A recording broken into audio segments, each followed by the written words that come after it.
नमस्ते प्यारे बच्चों।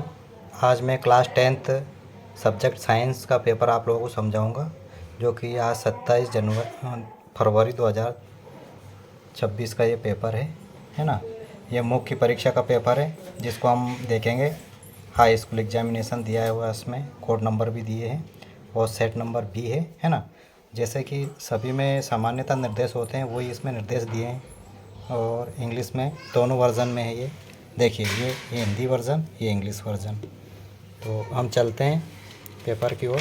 देखिएगा, फर्स्ट पेज पे देखेंगे हम लोग। इसके सेकंड पेज पे देखेंगे सत्य असत्य है, जो कि कार्बन की संयोजन 6 होती है, ये असत्य है। क्या आप देखते चले। प्रकाश संश्लेषण के लिए क्लोरोफिल आवश्यक है, ये सत्य है। किसी को गोलीय दर्पण की फोकस दूरी उसकी वक्रता त्रिज्या की आधी होती है, ये सत्य है। श्वेत प्रकाश का इसके अवयवी वर्णों के विभाजन प्रकाश संश्लेषण कहलाता है, ये असत्य है। विद्युत आवेश के प्रवाह की दर को विद्युत धारा कहते हैं, ये सत्य है। और चुंबकीय क्षेत्र रेखाएं एक बंद वक्र होती है, ये सत्य है। तो इस प्रकार से हमने हिंदी वर्जन का देखा सत्य असत्य, और ये नीचे सेम ही इसका इंग्लिश वर्जन है ना, जो कि ये बच्चे ने, जिससे मैंने पेपर लिया, उसने करे हैं इंग्लिश वर्जन में। तो ये सत्य असत्य जो मैंने हिंदी में लिखे हैं, ये इसको आप सही माने। नेक्स्ट पेज की ओर चलते हैं हम। इसमें सही जोड़ी है। देखिए, सही जोड़ी में भी वही हिंदी इंग्लिश दोनों वर्जन में है। तो हम हिंदी वर्जन में देखेंगे सही जोड़ी आ और बा श्वसन। तो पहले का क्या है आपका हो जाएगा ऊष्माक्षेपीय अभिक्रिया। और दूसरा देखेंगे संश्लेषित सूचक, जो कि है मेथिल ऑरेंज है।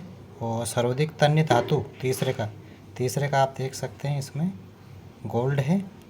और रक्त में शर्करा नियमन चौथे का आप देख सकते हैं आंसर इंसुलिन है। और मुकुलन यानी कि पाँचवें का आंसर देखेंगे हम लोग। पाँचवें का आंसर है हाइड्रा। और लास्ट है आपका वंशागति नियम यानी कि छठा। और छठे का आंसर है आप लोगों का मेंडल। ये वंशागति का नियम मेंडल ने दिया था। और जस्ट इसी के नीचे आप देख सकते हैं इंग्लिश वर्जन है, जो कि ये बच्चे द्वारा किया गया है। हिंदी वर्जन हम इसमें सही मानेंगे। अगला देखेंगे हम लोग। देखिए, अगला है एक शब्द वाक्य में उत्तर लिखिए। संयोजन अभिक्रिया किसे कहते हैं? दो या दो से अधिक पदार्थ मिलकर एक नया पदार्थ बनाते हैं, उसको संयोजन कहते हैं। पीएच स्केल किसे कहते हैं? विलयन के हाइड्रोजन आयनों की सांद्रता मापने की क्रिया को विलयन कहते हैं। विकृत एल्कोहल किसे कहते हैं? जिसमें मेथेनॉल पीरिडियन जैसे पदार्थ मिला दिए जाते हैं। मछली के हृदय में कितने कोष्ठ होते हैं? 2 कोष्ठ होते हैं। मानव भ्रूण में प्लेसेंटा का क्या कार्य होता है? ऑक्सीजन पहुंचाने का कार्य होता है। और विभवांतर का एसआई मात्रक का नाम लिखिए, तो इसका वोल्ट होता है ना। और इसके जस्ट नीचे हम इंग्लिश वर्जन देख सकते हैं। अगर आप लोगों को समझ में नहीं आ रहा है तो आप लोग स्क्रीनशॉट भी ले सकते हैं। इसी के साथ हम पेज नंबर 5 पे चलेंगे, है ना। देखिए, पेज नंबर 5 पे क्वेश्चन नंबर 4 है। सही विकल्प चुनकर लिखना है आप लोगों का। तो पहला है CaCO3, इसमें से ऊष्मा निकल रही है CaO + CO2, है ना। ये उपरोक्त अभिक्रिया किस प्रकार की होती है? तो वियोजन क्रिया होती है। दूसरा देखेंगे हम, खाना बनाते समय यदि बर्तन की तली बाहर से काली हो जाती है, तो इसका मतलब है कि ईंधन पूरी तरह से नहीं जल रहा है। पादप में जाइलम उत्तरदायी होते हैं, जल का वहन करते हैं। 2 तंत्रिका कोशिका के मध्य खाली स्थान को क्या कहते हैं? सिनेप्स कहते हैं। परागकोश में होते हैं, परागण होते हैं। निम्न में से कौन सा पदार्थ लेंस बनाने के प्रयुक्त नहीं किया जा सकता है? तो चुंबक। तो इस प्रकार से हम लोगों ने क्वेश्चन नंबर 4 के सही विकल्प भी देखे।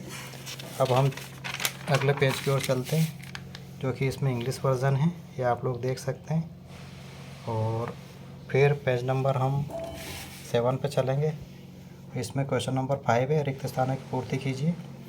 आप देख सकते हैं पहले में संयोजी है, दूसरे में 23 है, तीसरे में 25 है, चौथे में एम्पियर है, पाँचवें में चुंबकीय है और छठे में भोजन है। इस प्रकार से रिक्त स्थानों की पूर्ति हमने की। उसी के जस्ट नीचे इंग्लिश वर्जन है। और अगले पेज को चलेंगे हम। जो कि पेज नंबर आपका 8 है। और इसमें देखेंगे हम लेंस की क्षमता किसे कहते हैं, इसका एसआई मात्रक क्या है। तो इसका एसआई मात्रक डायोप्टर होता है और लेंस की क्षमता अभिसरण व अपसरण के लेंस की क्षमता कहलाती है ना। तो इस प्रकार से आप लोग ये देख सकते हैं। क्वेश्चन नंबर इसी का 6 का अथवा वाले का 2 पॉइंट दिया है इसमें, प्रकाश के परावर्तन के 2 नियम। तो आपतन कोण परावर्तन कोण के बराबर होता है, एक तो ये, और दूसरा है आपतित किरण परावर्तित किरण और अभिलंब एक ही तल में होते हैं, है ना। इसी प्रकार 7 का आंसर देखेंगे 24 जूल आएगा। इसी का जो अथवा वाला है इसका आंसर आएगा बल्ब की शक्ति 110 वॉट है ना। और क्वेश्चन नंबर 8 देखेंगे, इसका अथवा का आंसर देखेंगे एमआरआई किसे कहते हैं। तो मैग्नेटिक रिसोर्स इमेजिंग, है ना, इसका ये फुल फॉर्म है और इसको ये कहते हैं। और इसका उपयोग मेडिकल या मेडिसिन्स में किया जाता है। नेक्स्ट देखिएगा आप लोग क्वेश्चन नंबर 9। क्वेश्चन नंबर 9 में देखेंगे हम लोग, इसमें परनलिका किसे कहते हैं। तो ये परनलिका एक लंबी बेलनाकार कुंडलीकार नली होती है, उसको परनलिका कहा जाता है। और एक उपयोग, तो इसका उपयोग होता है चुंबक बनाने में, इसका उपयोग किया जाता है ना। क्वेश्चन नंबर 10 देखेंगे हम लोग। क्वेश्चन नंबर 10 में ओजोन परत के क्षरण के 2 मुख्य कारण। तो पहला तो है CFCS गैसों का अत्यधिक उपयोग और दूसरा है नाइट्रोजन ऑक्साइड का उत्सर्जन। क्वेश्चन नंबर 10 का अथवा देखेंगे, अजैव निम्नीकरण पदार्थ किसे कहा जाता है। कोई 2 उत्तर लिखिए। तो एक तो प्लास्टिक हो गया, एक कांच हो गया, है ना। क्वेश्चन नंबर 11 देखेंगे, अम्लीय और क्षारीय वर्षा। क्वेश्चन इसी का अथवा है क्रिस्टल जल किसे कहते हैं, है ना। तो इस प्रकार से आप लोग ये देख सकते हैं, मैंने इसको हल करके बताया आप लोगों को। क्वेश्चन नंबर 12 देखेंगे हम लोग। क्वेश्चन नंबर 12 देखेंगे हम लोग, विरंजक चूर्ण के कोई 2 उपयोग लिखिए। बेकिंग सोडा के कोई 2 उपयोग लिखिए, है ना, ये इसी का अथवा है। क्वेश्चन नंबर 13 देखिए, ध्वनिक किसे कहते हैं और इसी का अथवा उभयधर्मी ऑक्साइड किसे कहते हैं, है ना। क्वेश्चन नंबर 14 देखेंगे, इसमें देखिएगा विद्युत संयोजक यौगिक किसे कहा जाता है, इसी का अथवा देखेंगे, है ना। यश देवलेपन किसे कहते हैं, है ना। नेक्स्ट अगले पेज की ओर चलेंगे हम लोग। तो पेज नंबर ये हो गया आपका 11 और इस पे क्वेश्चन नंबर 15, पादप हार्मोन्स क्या होते हैं, इसके कोई 2 उदाहरण लिखिए। इसी का अथवा प्रतिवर्ती क्रिया किसे कहते हैं, इसके कोई 2 उदाहरण लिखिए। तंत्रिका कोशिका का स्वच्छ नामांकित चित्र बनाइए। अथवा पादप के गुरुत्वाकर्षण क्या होता है ना। क्वेश्चन नंबर 17 देखेंगे और इसमें अथवा देखिए मेंडल का पृथक्करण का नियम लिखकर इसका रेखा चित्र बनाइए। तो इस प्रकार से इसमें क्वेश्चन दिए हैं। जो मैंने आप लोगों को क्लास में पढ़ाया था वो पूरा का पूरा पेपर आया है, आप लोग देख सकते हैं। क्या होता है जब अंड का निषेचन नहीं होता है, ये क्वेश्चन नंबर 18 है, इसी का अथवा भी है। 19 देखिए, मानव नेत्र का मैंने आप लोगों को डायग्राम सहित समझाया था। और क्वेश्चन नंबर 20 देखेंगे, साबुन बनाने की क्रिया मैंने आप लोगों को समझाई थी, है ना। देख सकते हैं आप लोग। इस प्रकार से अगले पेज की ओर चलेंगे हम। अगले पेज में 21 क्वेश्चन नंबर है, मानव उत्सर्जन तंत्र का मैंने नामों के चित्र आप लोगों को बनाया था, समझाया था। स्वस्थ वयस्क मनुष्य का रक्त दाब कितना होता है, ये सारे क्वेश्चंस मैंने आप लोगों को ऑलरेडी क्लास में करवाए हैं, आप लोग जाके देख सकते हैं मेरे साइट पर। और वायु अवायवीय श्वसन में कोई अंतर, दक्षांतर कैसा होता है, क्वेश्चन नंबर इसी प्रकार से 22 आप लोग मिला सकते हैं, है ना। और ये सभी क्वेश्चंस 4 नंबर के हैं। अगले पेज की ओर चलेंगे हम।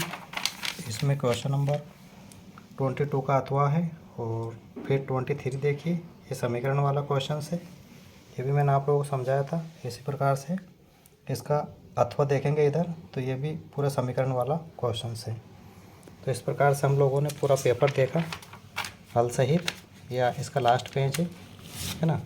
तो सभी बच्चों से मैं ये कहना चाहता हूँ कि अगर आप लोगों को अपने पेपर सॉल्व देखने हैं और समझना है, अपने नंबर काउंट करना है, तो आप लोग मेरे चैनल को लाइक करें, सब्सक्राइब करें और भी बच्चों को शेयर करें, ताकि जो आपके दोस्त हैं, बच्चे हैं, वो सभी को इसका लाभ मिल सके। सभी को जय हिंद।